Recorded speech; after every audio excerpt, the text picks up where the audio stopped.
Assalamualaikum warahmatullahi wabarakatuh.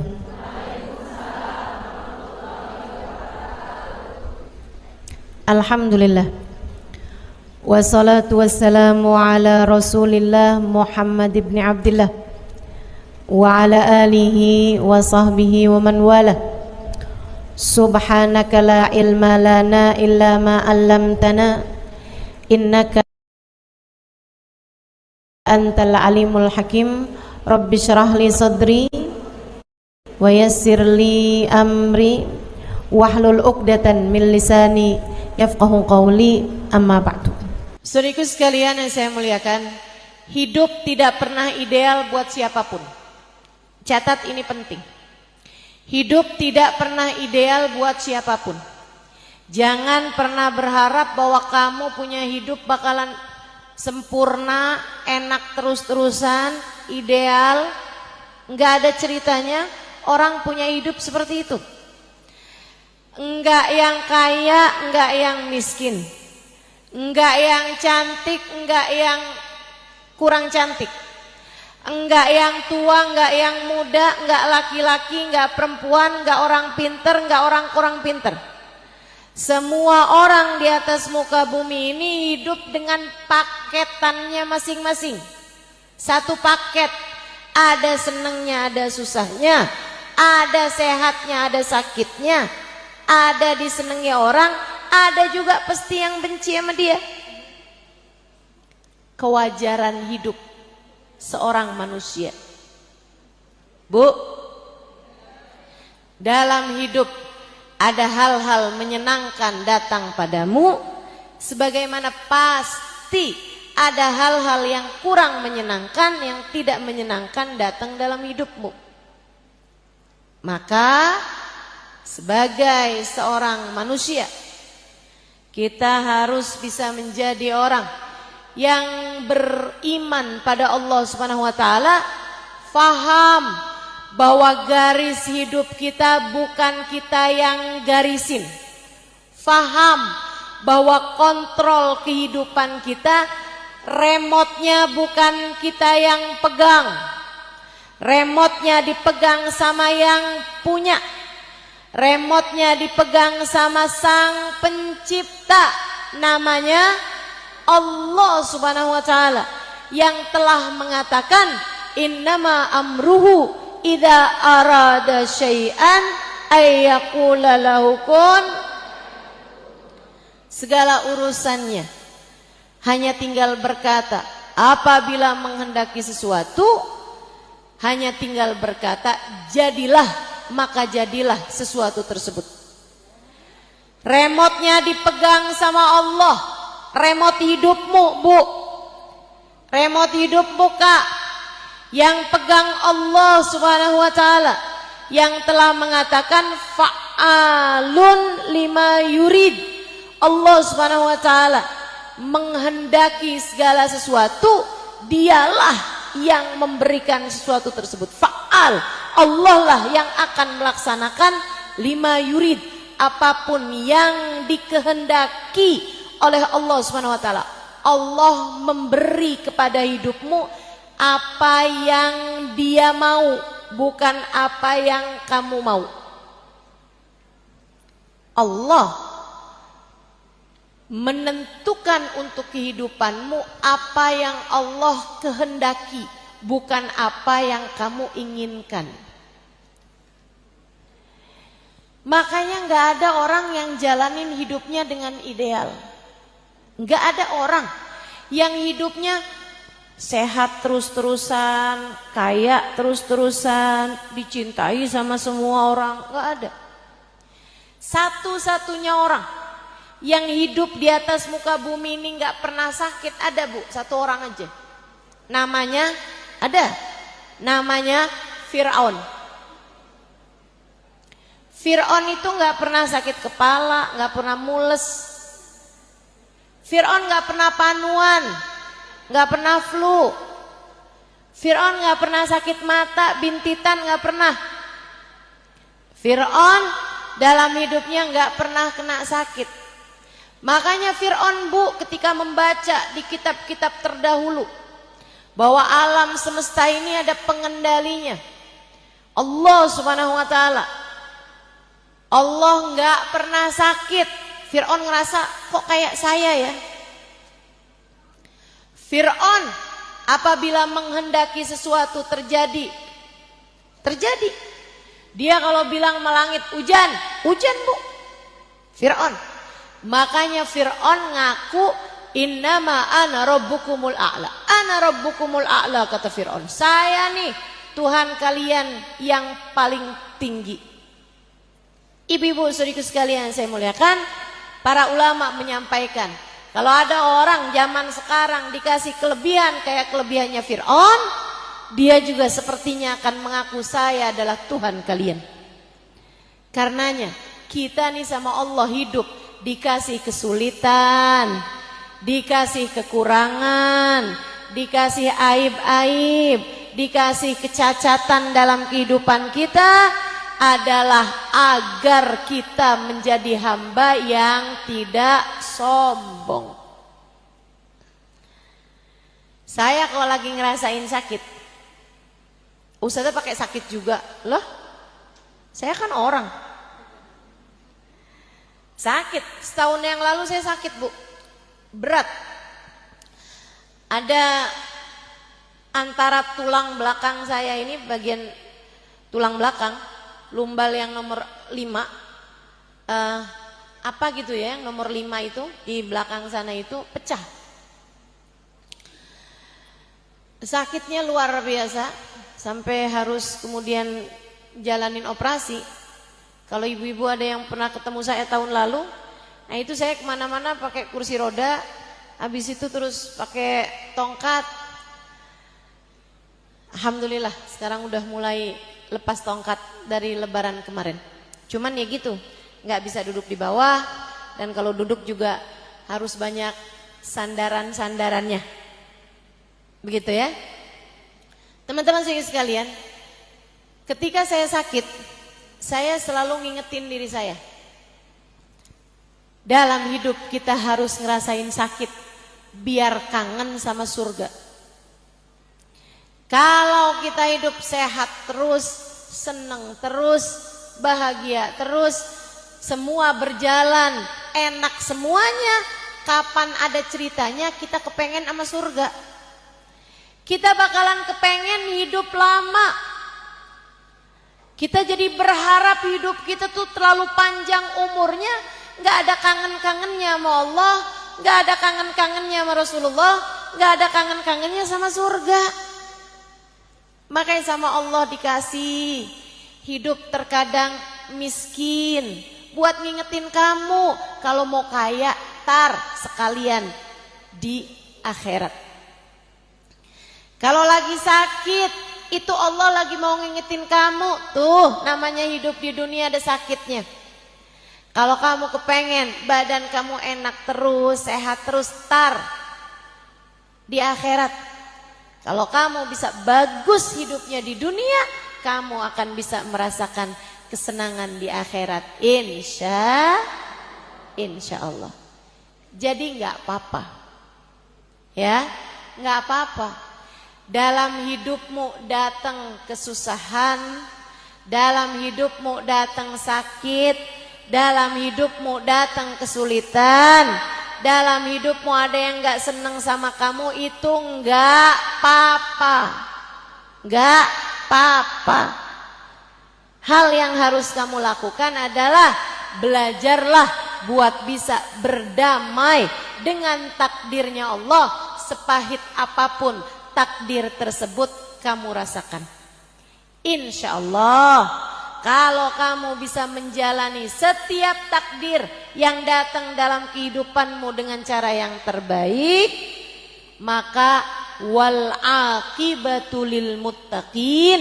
Allah bercerita dalam Al-Quran, akhir yang baik, happy ending, akhir yang bagus akan Allah persembahkan buat hamba-hambanya yang selalu memilih jalan takwa. Buat hamba-hambanya yang baik-baik, buat hamba-hambanya yang soleh-solehah, Allah Subhanahu wa taala akan jadikan akhir kehidupannya menjadi indah. Jadi dalam kehidupanmu nggak apa-apa ada hal-hal yang nggak enak. Mungkin nih diantara yang hadir, saya yakin pasti ada yang saat ini sedang berada dalam titik rendah kehidupan. Ada yang lagi sakit. Ustazah, saya lagi diuji berat sekali Ustazah. Apa itu? Suami saya buka cabang. Oke. Ustazah, saya sedang diuji berat sekali Ustazah. Apa itu? Anak saya sedang dikasih sakit Ustazah. Sakit yang sangat parah. Ujian kehidupan. Ujian. Ustazah, ujian saya sedang berat sekarang ini Ustazah. Apa itu? Saya baru meninggal ibu saya. Iya, itu berat. Itu berat. Suami saya meninggal Ustazah. Anak saya meninggal Ustazah. Bukannya pantasnya ibu sama anak duluan meninggal ibu ya Ustazah. Ya itu. Teman-teman, hidup itu gak sesuai dengan pantas-pantasnya kita. Semuanya berjalan bukan dengan kehendak kita. Semuanya berjalan dengan kehendak Allah.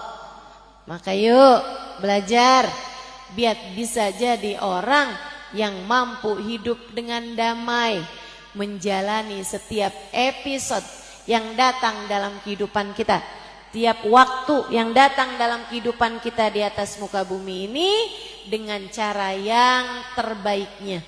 Menjadi hamba-hamba Allah yang bertakwa, menjadi hamba-hamba Allah yang solehah, biar kita bisa dikasih akhir kehidupan yang indah. Insya Allah. Berdamai dengan takdir. Gimana caranya Ustazah? Nih saya kasih beberapa tips. Tips yang pertama, kamu kepengen menjadi seseorang yang bisa selalu berdamai dengan takdir. Yang nomor satu, kamu harus ingat, pengendali takdir itu bukan kamu. Yang ngatur hidupmu bukan kamu. Remote kontrol hidupmu, remote yang kontrol hidupmu ini, mau dikencengin, mau dipelanin, mau dicepetin, mau dilambatin, remote hidup kamu, yang pegang bukan kamu, yang pegang adalah Allah Subhanahu wa taala. Itu yang harus terus-terusan kamu ingat dalam kehidupan kamu. Saya minta kamu, Bu, Kak, Dek, Nak, umat Nabi Muhammad sallallahu alaihi wasallam, umat Islam, beriman kepada Allah, beriman kepada Rasulullah, ingat terus, kamu ini bukan punya kamu. Hidup kamu bukan punya kamu. Jika hidup kamu aja bukan punya kamu, apalagi anakmu, apalagi suamimu, apalagi orang tuamu, apalagi hartamu. Nggak ada yang beneran punya kamu. Semua punyanya Allah. Ingat terus itu. Pesan saya nomor satu, kamu bukan punya kamu, kamu punyanya Allah. Anak kamu bukan punya kamu, anak kamu punyanya Allah Subhanahu wa taala. Orang tua kamu bukan punyanya kamu, orang tua kamu punyanya suami kamu, bukan punyamu, Bu.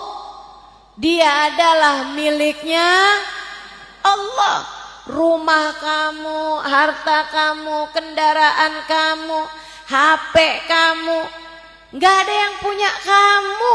Semuanya punyanya Allah. Pakaian yang kamu pakai, baju yang kamu kenakan, perhiasan yang kamu kenakan, HP yang kamu pegang, tas yang kamu bawa, alas kaki yang kamu kenakan, semuanya bukan punya kamu, punyanya Allah Subhanahu wa taala. Pinjaman dari Allah Subhanahu wa taala. Jalla jalaluhu wa ta'ala 'azamatuh. Itu sebabnya Allah ketika menceritakan Orang-orang yang paling bisa berdamai dengan takdirnya adalah yang memahami hal ini. Memahami makna inna lillahi wa inna ilaihi raji'un. Semua milik Allah, dan semua yang milik Allah hanya akan kembali kepada Allah. Ibu-ibu saudariku sekalian yang saya muliakan, a'udzubillahi minasyaitonirrajim. Kata Allah dalam Al-Qur'an, "Walanabluwannakum bisyai'in minal khauf wal ju' wa naqsin minal amwal wal anfus wath thamarat fabasyiris sabirin alladzina idza asabatuhum musibah qalu inna lillahi wa inna ilaihi raji'un ulaika alaihim salawatun mir rabbihim wa rahmah wa ulaika humul muhtadun." Pasti kami akan menguji, kata Allah. Kamu hidup di atas muka bumi, nih dunia tempatnya ujian. Dunia tempatnya ujian. Tempat kamu berbekal menghadapi kehidupan nanti di akhirat. Kamu di dunia bukan buat dunia, ada ujiannya. Kamu di dunia tempat buat sekolah. Sekolah pasti ada ujiannya buat naik kelas. Allah bilang, "Walanabluwannakum," dan pasti sungguh-sungguh kami akan menguji kalian semuanya. Bisyai'in, sedikit ujian. Ujian itu nggak mungkin di luar batas kemampuan. Nggak ada orang diuji di luar batas kemampuannya. Tapi ustazah, dia stres, diuji nggak kuat, akhirnya jadi PA ustazah. Berarti ujiannya di luar batas kemampuannya. Ujiannya nggak di luar batas kemampuannya, dianya yang salah jawab soal ujiannya. Ujiannya nggak di luar batas kemampuan. Ibu-ibu sekalian, kalau ada orang sekolahan kasih soal ujian, yang bahaya itu bukan ujiannya, yang bahaya itu kalau dia salah jawab soal ujian.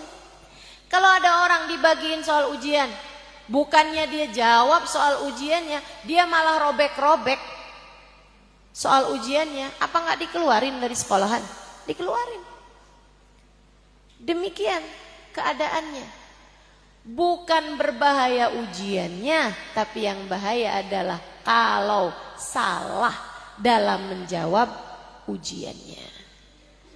Kita diuji, semua orang diuji kata Allah. Bisyai'in, sedikit ujian. Minal khauf, rasa cemas, walju, kelaparan, bangkrut, hasil panen tidak sesuai dengan harapan.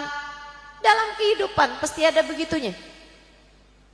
Wa naqsin minal amwal, dikurangin hartanya, wal anfus, ada yang meninggal dari orang-orang yang disayangi.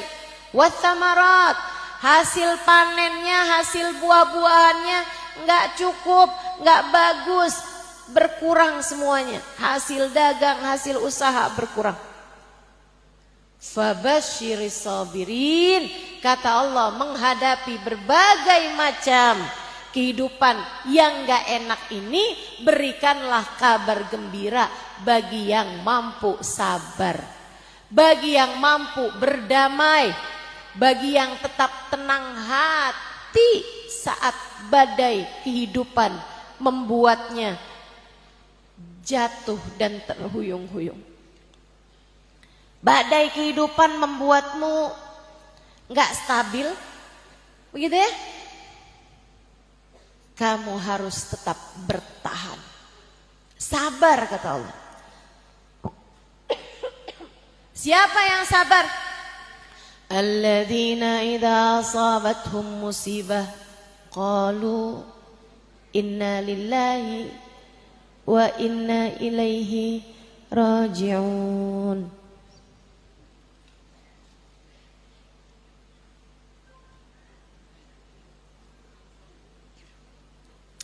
Yaitu orang-orang yang apabila diuji dia memahami sehingga dia mengatakan innalillah, semua punyanya Allah Nggak ada yang punyamu beneran. Semua hanyalah punyanya Allah. Semua hanya titipan.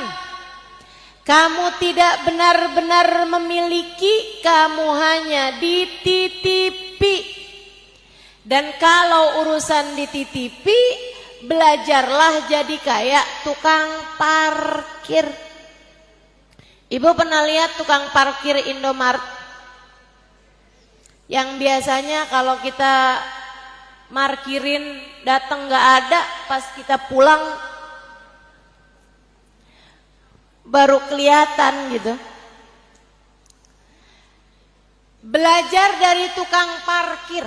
Bu, tukang parkir tuh datang nih kendaraan, satu, mobil, motor, sepeda, sampai lahan parkirnya penuh. Dia nggak bangga.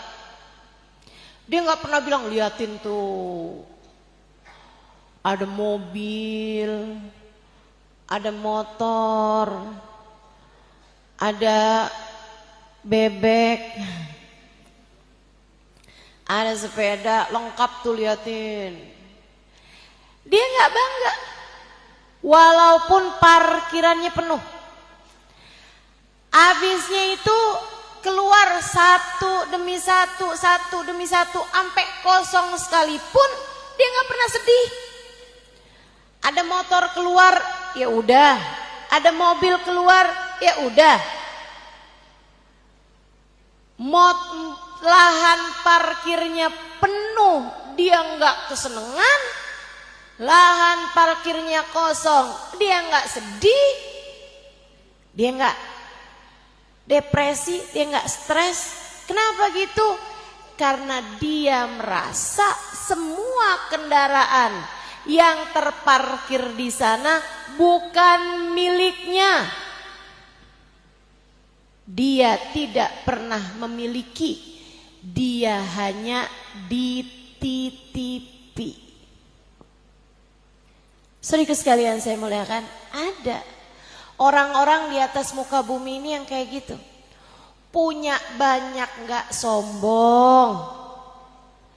Ketika bangkrut, ketika lagi nggak punya, biasa-biasa aja. Ada suaminya pulang bawa duit banyak, alhamdulillah. Suaminya lagi nggak bawa uang, kemudian malah ngabisin sisa tabungan sampai jadi benar-benar tak bersisa, biasa aja juga. Ada yang begitu. Gak pernah sombong sama tetangga ketika dia bisa beli kendaraan baru. Gak sombong sama tetangga ketika dia bisa naikin bangunan, renovasi, bikin tingkat di rumahnya. Biasa aja. Saudara sekalian saya muliakan, kenapa? Karena dia tahu harta dunia bukanlah miliknya. Semuanya hanyalah titipan. Titipan, Bu, itu titipan. Titipan. Mau sombong gimana? Kamu orang cuman sekedar dititipi kok. Bahkan anakmu bukan milikmu. Apabila ia diambil kembali oleh pemiliknya, kamu hanya perlu berkata, inna lillahi wa inna ilaihi roji'un. Anakku milikmu ya Allah, dan hanya kepadamulah ia kembali. Ya Allah, kalau anak saya ada sama saya akan bikinkan makanan, saya akan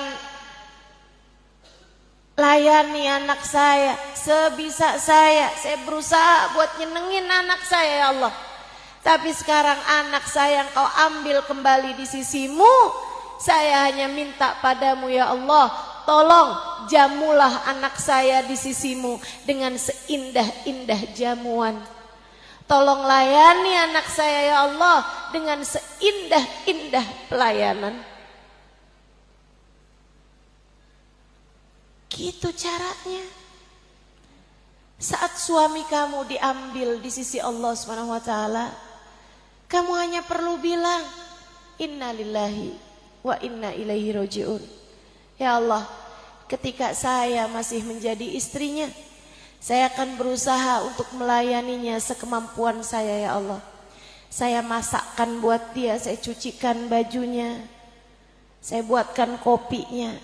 Ya Allah, sekarang ia telah Engkau ambil kembali di sisimu ya Allah. Tolong jamulah dia dengan seindah-indah jamuan di sisimu ya Allah. Lepasin, lepasin, karena bukan punyamu. Tolong jangan foto video saya ya. Boleh begitu? Kalau ada yang tetap bandel-bandel tolong tegur sebelahnya. Ibu-ibu sekalian saya muliakan. Dah, kita lanjutin lagi. Nomor 1, cara biar berdamai dengan takdir, ingetin diri. Bukan kamu pemiliknya. Kita semuanya punyanya Allah. Yang kedua, kamu kalau kepengen bisa lebih berdamai dengan takdir sepahit apapun, kamu harus menjadi seseorang yang mengerjakan apa yang Allah mau. Biar kamu dalam kehidupan dikasih yang paling enak, yang paling seneng. Bu, kerjain yang Allah senengi, biar kamu dikasih apa yang kamu senengi. Saya ulangi, kerjakan apa yang Allah mau, agar kamu dikasih yang kamu mau. Sholat berantakan,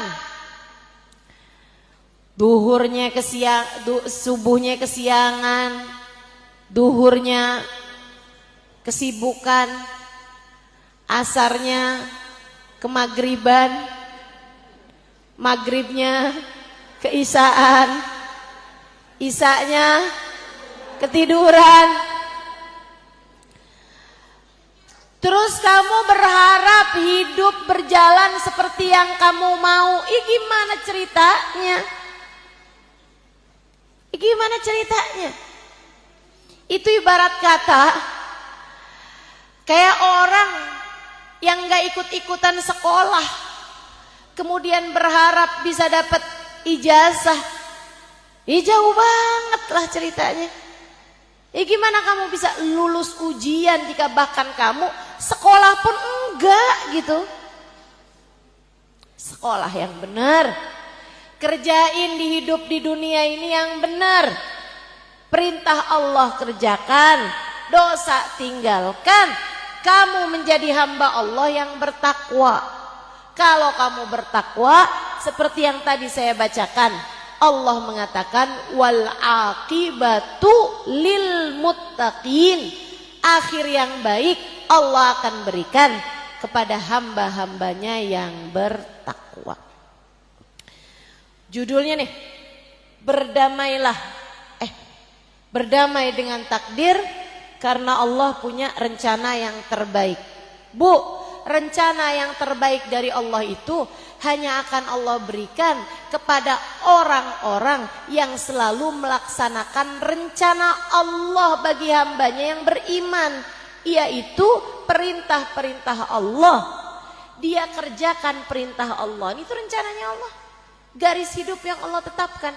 Kalau kita kerjakan, Allah akan beri kepada kita rencana yang baik.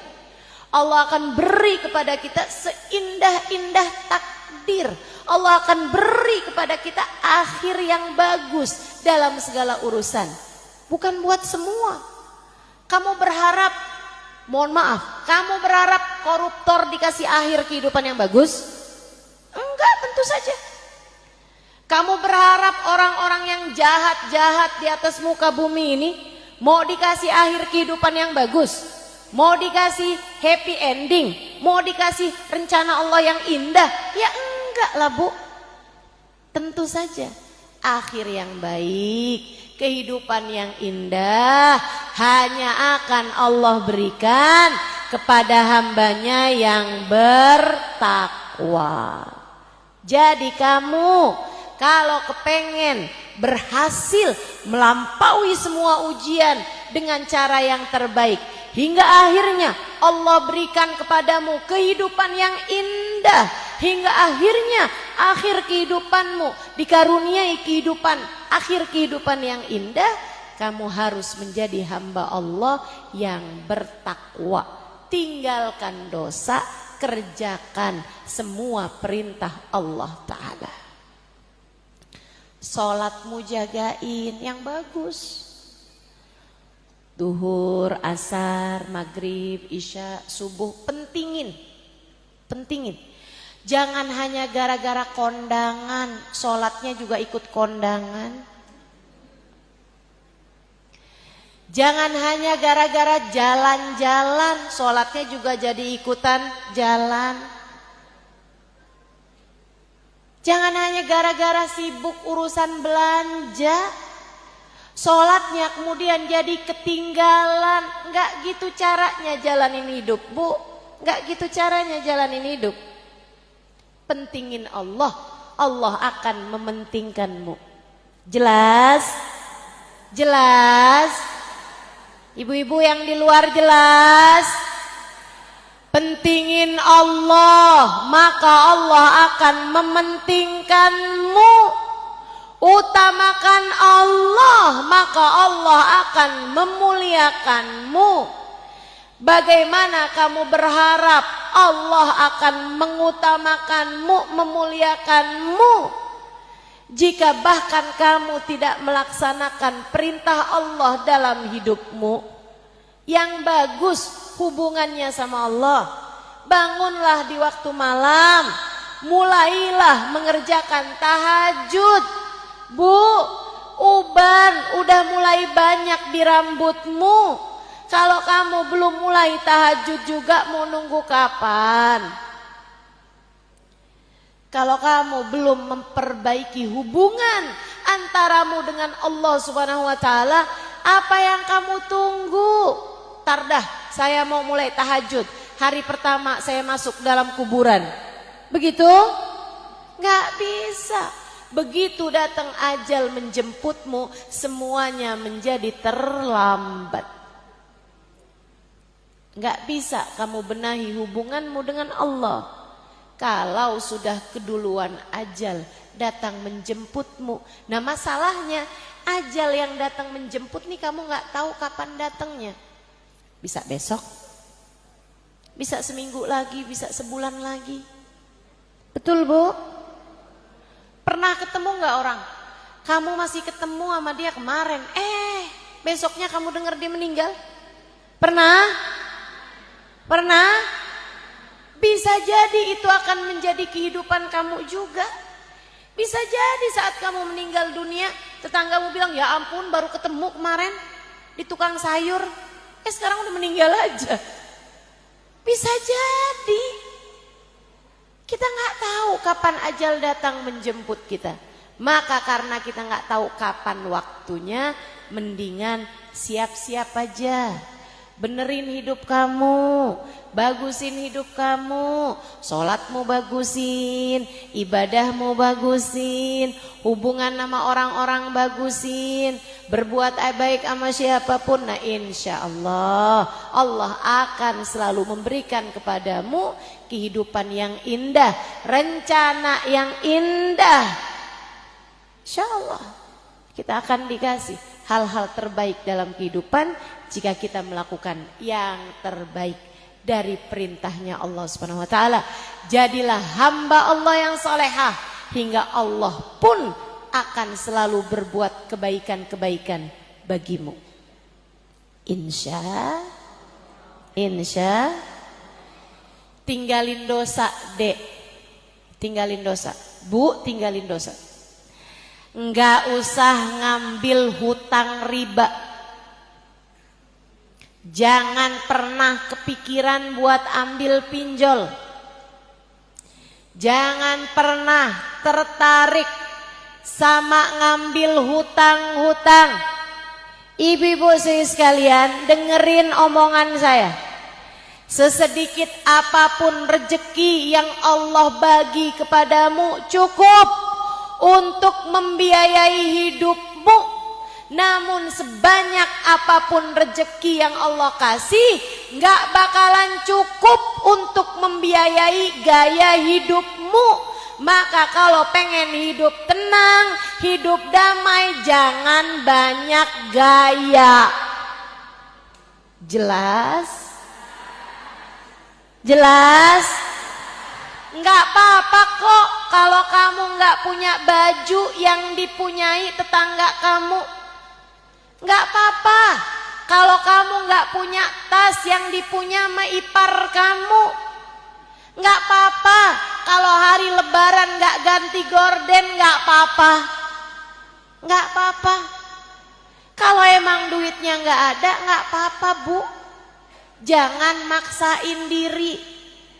Mau ngawinin, nggak apa-apa kok, nggak harus sampai bikin acara besar-besaran tapi ngutang. Ada yang begitu? Mana orangnya coba? Jangan. Nggak apa-apa kalau nggak beli baju seragaman, nggak apa-apa. Daripada tahun yang kemarin belum lunas, udah ngambil aja seragaman yang sekarang. Ada yang begitu? Nggak ada ya. Tinggalin dosa. Hutang riba itu dosa ibu-ibu. Hutang yang pakai ada bunganya itu riba jatuhnya. Dan itu hukumnya adalah dosa. Haram ibu-ibu sekalian. Jangan. Udah nggak apa-apa. Yang terima sama keputusan Allah, biar Allah pun memberi kepada kita apa yang kita inginkan, apa yang kita harapkan, apa yang kita idam-idamkan. Semuanya bakal Allah kasih kalau kitanya meninggalkan dosa demi dosa. Jadi satu tadi apa? Percaya bahwa Allah Subhanahu wa ta'ala lah yang menentukan segala sesuatu. Kita punyanya Allah. Itu tuh kalau kamu kepengen jadi seseorang yang bisa berdamai dengan takdir, itu harus kamu ingatkan terus. Kita punyanya Allah. Yang keduanya, kerjakan takwa, yaitu dengan meninggalkan dosa dan melaksanakan perintah Allah Ta'ala. Yang ketiganya, belajar buat nerima takdirnya Allah Subhanahu wa ta'ala dengan lapang dada. Kamu gak cukup mengerti apa yang terbaik buat hidupmu, tapi Allah tahu. Bu, Allah tahu penyakit kamu apa, penyakit hati kamu nih, Allah tahu. Kamu punya kesombongan, kamu punya iri, dengki, kamu suka pamer urusan dunia, Allah tahu, Allah ngerti. Cinta kamu terhadap harta dunia terlalu banyak, Allah ngerti. Cinta kamu terhadap manusia, Allah ngerti. Allah mau menyehatkan imanmu, Allah mau memperbaiki hidupmu. Karenanya Allah beri kepadamu ujian-ujian untuk bisa menaikkan derajat kamu. Allah yang tahu. Maka terima terhadap ujian-ujian yang datang dalam kehidupan. Hatimu yang qanaah, hatimu yang ridho. Man radiya falahur ridho, wa man sakhita falahus sukhut. Siapa yang selalu ridho dengan keputusan Allah, Allah pun bakal ridho sama dia. Siapa yang marah, protes sama takdirnya Allah, Allah pun benci kepada orang tersebut. Jangan mau jadi orang yang dibenci sama Allah. Kamu gak bakalan kuat. Jangan eyel-eyelan sama takdirnya Allah. Kamu gak bakalan kuat.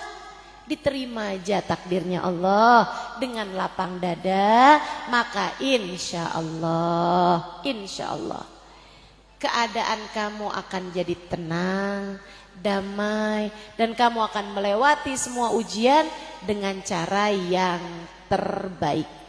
Bu, Dek, Allah itu ibarat dokter paling hebat. Kamu sakit, kamu datang pada dokter. Dokternya nih yang tahu. Oh, kamu lagi sakit nih, perlu pil pahit. Kamu pun dikasih resep pil pahit. Diminum 3 kali 1. Kerjain. Dalam hidup kita ini terkadang ada pil-pil pahit yang harus kita telan. Enggak apa-apa, enggak bahaya. Besok-besok nanti kalau saat kamu mendapatkan ujian, kamu hanya perlu mengingatkan diri kamu, nih dia nih pil pahit yang Ustazah Halimah waktu itu bilang. Enggak apa-apa, telan aja. Yang ridho dengan keputusan Allah. Insya Allah kamu telan, bikin kamu jadi sehat. Pil-pil pahit kehidupan. Bu, kamu datang ke dokter, dokternya bilang, wah ini nggak cukup pil pahit nih, penyakitnya udah agak berat. Kalau yang ini harus disuntik. Sakit, luar biasa, suntik. Tapi siapa di antara kita yang marah-marah sama dokter? Dokter nih punya masalah apa sama saya, Dok? Kok dokter bisa nyakitin saya kayak begini? Dokter kok nyuntik saya sakit kayak gini nih? Ada masalah apa dokter sama saya? Enggak ada kita kayak begitu. Kita akan bilang sama dokternya, makasih ya dok ya. Malah kita bayar tuh dokter. Betul? Ibu-ibu saudariku sekalian yang saya muliakan, Allah begitu dalam kehidupan kita. Terkadang Bu, penyakit kita dalam hidup ini agak cukup berat, sehingga Allah perlu menyakiti kita. Dikasih sakit, dikasih sulit, dikasih miskin, ada orang meninggal dunia yang kita sayangi, ada orang benci sama kita, kita kemudian diperlakukan gak baik sama orang, kita dijahatin orang. Itu dia suntikan-suntikan menyakitkan dalam kehidupan kita. Jangan kemudian kita marah-marah, ya Allah dosa apa saya kepadamu ya Allah, sampai engkau menyakiti saya seperti ini, sampai datang takdir pahit kayak begini, dosa apa saya ya Allah. Jangan begitu, dosamu banyak. Dosamu banyak. Jangan nanya sama Allah, kenapa harus saya ya Allah? Allah bisa bilang, lah kenapa enggak? Kita hambanya yang ridho sama keputusan Allah, yang ridho, yang tenang hati. Makasih ya Allah atas apapun yang kau berikan dalam kehidupan saya. Nabi kayak begitu Bu. Nih manusia indah yang kita rayakan maulidnya pada bulan-bulan ini. Ibu-ibu sekalian, dikasih apapun sama Allah, beliau selalu ridho. Kalau dikasih yang enak-enak, Nabi Muhammad bilang alhamdulillah, alhamdulillah. Makasih ya Allah. Alhamdulillahilladzi at'amani wa saqani min ghairi haulin minni wala quwwah. Kata Nabi Muhammad, kalau habis makan, habis minum, Nabi Muhammad bilang, makasih ya Allah udah dikasih makan saya. Makasih ya Allah udah dikasih minum saya. Padahal saya nggak ada usaha apa-apa. Makasih ya Allah, semuanya adalah darimu. Cakep. Senang Allah punya umat, punya hamba, punya manusia yang beliau ciptakan. Terima kasih mulu tuh Nabi Muhammad sallallahu alaihi wasallam. Allah senang sama Nabi Muhammad kayak gitu modelannya. Dikasih makan, makasih, kasih minum, makasih. Bangun dari tidur, alhamdulillahilladzi ahyani ba'dama amatani wa ilaihin nusyur. Kata Nabi Muhammad gitu. Makasih Allah udah dibangunin lagi ya Allah, makasih. Padahal tadi saya habis tidur gak sadar apa-apa, kayak orang mati. Makasih ya Allah, makasih. Makasih. Nabi Muhammad kayak gitu Bu. Makasih mulu Nabi Muhammad itu. Selalu berucap terima kasih. Bahkan dikasih sakit, dikasih sulit, Nabi Muhammad bilangnya alhamdulillah ala kulli hal. Lagi sakit nih, alhamdulillah ala kulli hal. Listrik mati, padam cahaya di rumah Nabi Muhammad, alhamdulillah ala kulli hal. Makasih ya Allah atas keadaan apapun yang kau berikan. Makasih mulu Nabi Muhammad sallallahu alaihi wasallam. Selalu ridho dengan apapun yang menjadi keputusan Allah Subhanahu wa taala. Selalu berdamai dengan takdir. Karenanya Allah pun ridho kepada Nabi Muhammad karena selalu menerima dan ridho dengan takdirnya Allah. Ibu-ibu sekalian saya muliakan, resep terakhir, tips terakhir dari saya untukmu. Satu tadi, selalu ingat bahwa yang menguji kita adalah Allah. Kita semuanya miliknya Allah Subhanahu wa taala. Yang kedua, jadi hamba Allah Subhanahu wa taala yang bertakwa. Tinggalkan dosa, kerjakan taat kepada Allah Subhanahu wa taala. Kerjakan ibadah-ibadahmu yang jadi perintah-perintah Allah Subhanahu wa taala. Yang ketiga tadi, selalu terima dengan takdirnya Allah, yang ridho hati dengan keputusan Allah Subhanahu wa taala. Kamu nggak tahu yang terbaik, Allah tahu yang terbaik. Allah tahu yang terbaik. Terkadang Bu, penyakit kita nih nggak cukup disuntik, nggak cukup dikasih pil pahit. Terkadang ada penyakit kita yang harus dioperasi. Nggak apa-apa, jalanin. Berat banget kan itu, nggak apa-apa, jalanin. Ibu-ibu sekalian, jalanin. Terkadang kita emang punya penyakit seberat itu sehingga harus mendapatkan ujian-ujian yang berat juga. Jadi kalau kamu lagi kasih ujian, ya Allah berat banget ya Allah, ingat ya Allah emang dosa saya emang banyak banget ya Allah, saya ridho ya Allah. Jadikanlah ujian ini sebagai pengampunan atas dosa-dosa saya. Jadikanlah ya Allah ujian yang berat ini buat saya ya Allah. Saya mampu menjalaninya dengan cara yang terbaik. Biar semua penyakit-penyakit saya dalam kehidupan Engkau sembuhkan ya Allah. Penyakit hati biar sehat ya Allah. Makasih ya Allah atas ujian berat ini ya Allah. Jadikanlah ampunan buat segala penyakit-penyakit maupun dosa-dosa yang telah saya jalani. Terakhir, tips terakhir dari saya ibu-ibu sekalian, deketi Nabi Muhammad. Kamu pengen jadi orang yang bisa melewati kehidupan dengan cara yang terbaik, Allah kasih kehidupan yang baik untukmu, kematian yang baik untukmu, berdamai dengan takdirmu, deketi Nabi Muhammad. Ustazah, apa kaitannya? Ujian itu kan datangnya dari Allah Subhanahu wa taala. Kenapa kita perlu mendekati Nabi Muhammad? Karena Nabi Muhammad pembelamu. Ibu, ibarat hidup ini adalah persidangan, Allah hakimnya, Allah hakimnya, Allah penentunya. Dengan segala dosa-dosa kita, pantas banget Bu kalau Allah menjatuhkan hukuman seberat-beratnya buat kita. Betul? Dosa kita banyak, ditambah sholat berantakan, ibadah pikiran yang gelambiar, sedekah nggak ikhlas. Ya Allah, ya Allah, kehidupan macam ini yang telah kita jalanin. Sama suami kita disuruh jadi istri yang solehah, tapi banyak ngomelnya, banyak marahnya, banyak nuntutnya, benar? Iya. Sama anak kita disuruh sayang, tapi ibu-ibu nih banyak banget ngomelnya. Betul Bu? Betul? Saya emang nggak pernah Bu ngomel sama anak, karena saya nggak ada anak.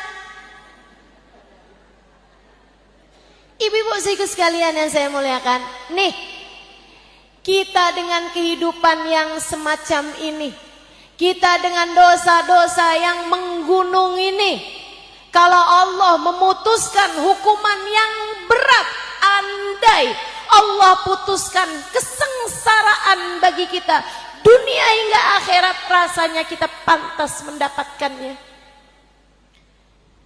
Tapi kita punya pembela, kita punya pengacara, namanya baginda Nabi besar Muhammad. Pembela kita, pembela kita.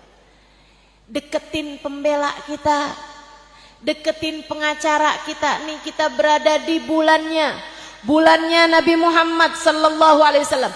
Nabi lahir Rabiul Awal, Nabi hijrah Rabiul Awal, Nabi bi'tsah Rabiul Awal, Nabi wafat Rabiul Awal. Allah jadikan bulan Rabiul Awal bulan paling enak buat kita ngedeketin Nabi Muhammad, bulan paling enak buat kita mengenang Nabi kita Muhammad sallallahu alaihi wasallam. Yang deket sama Nabi Muhammad, biar kamu dibelain.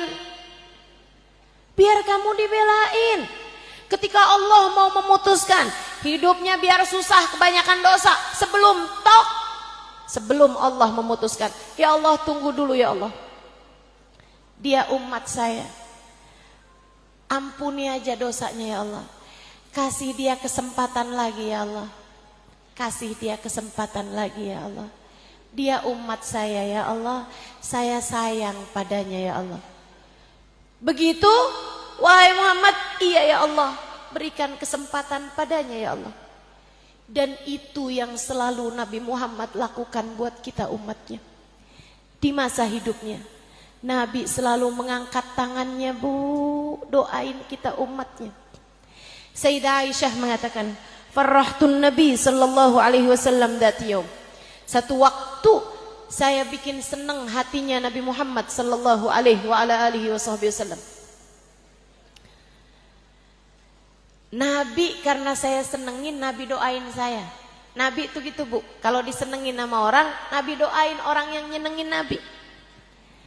Katanya Nabi Muhammad, Allahumma ghfir li Aisyah ma qaddamat ma akharat ma alanat ma asrat ma alimat wa ma lam ta'lam. Ya Allah, ampunin dosanya Aisyah ya Allah, yang dulu-dulu atau yang baru-baru. Ampunin dosanya Aisyah ya Allah, yang dia lakukan terang-terangan atau yang dia lakukan sembunyi-sembunyi. Ampunin dosanya Aisyah ya Allah, yang dia tahu yang dia nggak tahu. Sayyidah Aisyah Bu seneng banget didoain sama Nabi Muhammad, sampai merah pipi beliau karena seneng. Nabi Muhammad nanya, farihti bidu'ai ya Aisyah, ini kamu seneng karena dengar doa saya untukmu wahai Aisyah. Bala ya Rasulullah, hadzal yaum id indi. Iya Rasul, ini hari kayak lebaran, kayak hari raya buat saya wahai Rasulullah. Senengnya hari ini ya Rasulullah, kalah lebaran ya Allah, nih hari kayak jadi hari lebaran lain buat saya. Nabi Muhammad kemudian berkata, dengerin, biar kamu kenal sama pembelamu ini. Nabi Muhammad bilang, ya Aisyah, inni da'autu bihadi da'wa fi kulli laylah li ummati. Aisyah, kamu harus tahu, saya doa dengan doa kayak gini tiap malam. Tiap malam saya doa dengan doa kayak gini tiap malam Aisyah, untuk umat saya. Untuk saya umatnya loh Bu.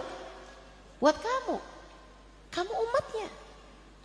Nabi doain, ya Allah ampunin dosa umat saya, Allah ampunin dosa umat saya, Allah ampunin dosa umat saya. Maka ibu-ibu sekalian, kalau kamu lagi berat hidupmu, ya mungkin disebabkan karena dosa. Sebab Allah bilang ma'asabatkum min musibah illa fabima kasabat aidikum. Tidaklah menimpa kepada kalian musibah dalam hidup kalian melainkan disebabkan karena dosa yang kalian perbuat sendiri.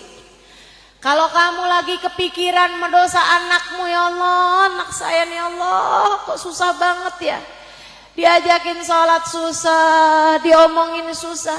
Atau kamu lagi kepikiran sama suamimu, kamu lagi khawatir dengan nasib orang tuamu, Bu, yang serius bangun di waktu malam, kemudian sesudahnya kamu berdoa. Nih saya ajarin, tagih doanya Nabi Muhammad untukmu, tagih ampunan yang Allah berikan kepada nabimu, sebab kamu adalah umatnya. Kamu bilang, ya Allah, ya Allah, ya Allah, dosa saya banyak ya Allah, saya ngerti kenapa hidup saya berat sekarang, emang dosa saya banyak. Ya Allah, dosa anak saya ya Allah, saya mengkhawatirkan nasibnya. Ya Allah, orang tua saya ya Allah, saya mengkhawatirkan nasib mereka. Atau kamu lagi kepikiran sama suami kamu doain, ya Allah, kesian suami saya ya Allah, tenggelam dengan dosanya. Ya Allah, saya minta kepadamu, kasih kepada kami ampunan yang telah dimintakan oleh Nabi Muhammad untuk kami umatnya. Tagih. Sebab ampunan yang Allah berikan kepada Nabi Muhammad luar biasa besarnya. Sampai bikin Nabi Muhammad ketika mendapatkan ampunan tersebut sujud syukur. Ayah Firosyah Allah turunkan kepada Nabi Muhammad SAW di atas pembaringan Sayyidah Aisyah. Sayyidah Aisyah meriwayatkan Nabi Muhammad bangun dari tidurnya, senyum lebar banget, sujud syukur. Habis selesai itu Sayyidah Aisyah tanya, Rasul bangun tidur seneng banget sampai sujud syukur, sampai senyum lebar banget gitu. Kenapa wahai Rasulullah? Nabi Muhammad bilang, ya Aisyah, qad anzalallahu ilayya ayah wa ana ala firashi. Tadi waktu saya tempat tidur tadi itu saya tidur, Allah turunkan kepada saya ayat Al-Quran, khairun minad dunya wa ma fiha, lebih saya senangi daripada saya dikasih dunia seisinya. Apa ayatnya yang sampai bikin Nabi Muhammad sujud syukur ketika turun ayat tersebut? Apa ayatnya yang kata Nabi Muhammad lebih Nabi Muhammad sukai daripada dunia dan seisinya? Adalah firman Allah Subhanahu wa taala, a'udzubillahi minasyaitonir rajim. Inna fatahna laka fatham mubina liyaghfira lakallahu ma taqaddama min dzambika wa ma ta'akhkhar. Kami akan bukakan untukmu pembukaan yang sangat besar, Fathu Makkah. Liyaghfir lakallahu ma taqaddama min dzambika wa ma ta'akhkhar. Allah ampuni dosamu wahai Nabi Muhammad, yang lalu maupun yang akan datang. Bu, Nabi Muhammad ngerti, Nabi Muhammad faham, Nabi Muhammad ala haq yakin, ala haqqil yakin. Nabi Muhammad mengerti dengan benar, dengan jelas. Nabi Muhammad gak punya dosa. Sama halnya dengan nabi-nabi yang lain, gak ada nabi ngerjain dosa. Nabi maksum. Kalau ibu-ibu belajar tauhid, Nabi Muhammad maksum, gak punya dosa Nabi Muhammad itu. Tapi Nabi seseneng itu dapat ampunan. Nabi tahu kenapa? Karena ampunan yang turun kepada seorang Nabi bisa dibagi-bagikan kepada umatnya berupa syafaat. Ini yang kita harap, ini yang kita minta, ini yang kita tagihkan kepada Allah Subhanahu wa taala. Ya Allah, kasih kepada kami ampunan yang kau berikan kepada Nabi Muhammad. Ini yang selalu kita minta. Rabbi faghfirli dzunubi bibarakatil hadi Muhammad. Ya Allah, ya Allah, ampuni dosa-dosa saya dengan berkatnya Nabi Muhammad. Ampunan yang kau turunkan kepada Nabi Muhammad bagikan kepada kami ya Allah. Yang dekat sama Nabi Muhammad, Bu, yang dekat sama Nabi Muhammad, biar hidupmu damai, biar hidupmu tenang, biar kamu mendapatkan ampunan Allah, biar keluargamu mendapatkan ampunan Allah, sehingga kamu menjalani kehidupan dengan cara yang terbaik, biar nanti di saat ajal datang menjemputmu, kamu dikaruniai kematian yang baik, kematian dalam husnul khotimah. Dan biar nanti di hari sesudah kematianmu, di padang mahsyar nanti, sesudah datang hari kiamat, kamu bisa dikumpulkan di belakang Nabi Muhammad sallallahu alaihi wasallam, berada dalam rombongan Nabi Muhammad sallallahu alaihi wasallam. Kamu harus dekat sama Nabi Muhammad. Kamu harus banyak baca sholawat kepada Nabi Muhammad. Kamu harus lebih rajin mendengarkan kisah tentang Nabi Muhammad. Kamu harus lebih mendekat kepada Nabi Muhammad, biar kamu bisa banyak dapat syafaatnya Nabi Muhammad sallallahu alaihi wasallam.